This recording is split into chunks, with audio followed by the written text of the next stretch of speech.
आणि यानंतरची बातमी निवासी डॉक्टरांच्या संपासंदर्भातली। निवासी डॉक्टरांनी आपलं आंदोलन मागे घ्यावं असं मंत्री हसन मुश्रीफ म्हणालेत। अजित पवारांसोबतच्या बैठकीमध्ये मागण्या मान्य झालेल्या होत्या।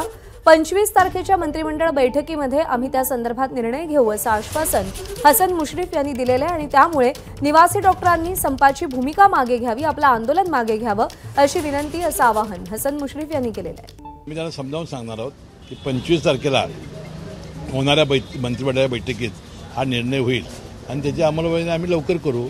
त्यांनी वास्तविक काय आहे की शासनाच्या या सिस्टीममध्ये थोडं पुढं मागं होत असतं। आता 3 दिवस सुट्ट्या आल्या, शनिवार रविवार आणि शिवजयंती सोमवारी, त्यानंतर अधिवेशन आलं, तर थोडंसं त्यांनी समजून घेण्याची आवश्यकता आहे। शासनाची ही जी सिस्टीम आहे यामध्ये थोडं पुढं मागं होत असतं।